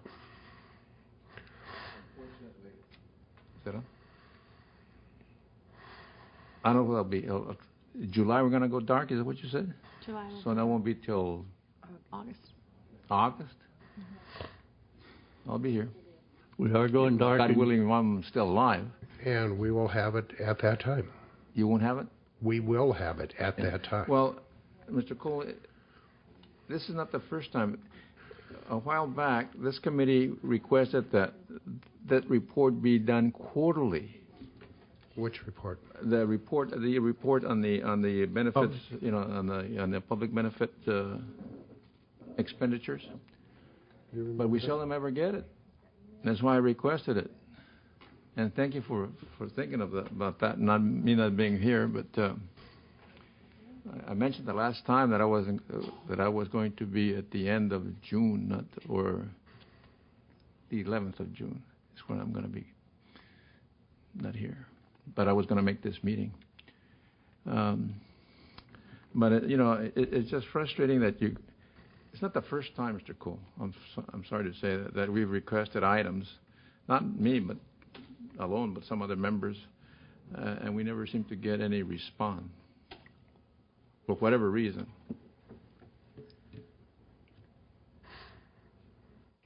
Thank you. Okay. Anything further?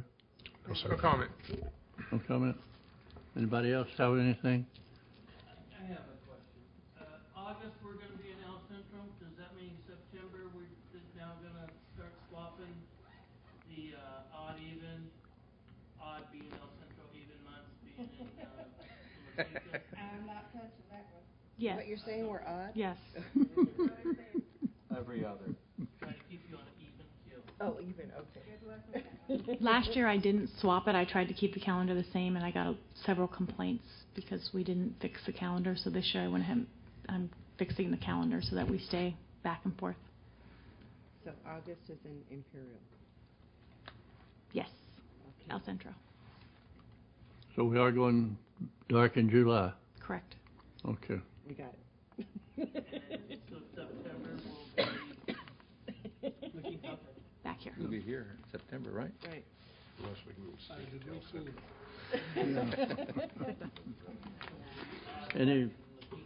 Any further comments or business? Dismissed August the 2nd at El Centro. 8 o'clock on the dot. Where are we going dark in July? Usually it's August. Yeah, usually everybody goes dark August. I'll see you tomorrow. I'll see you later. Hot mud.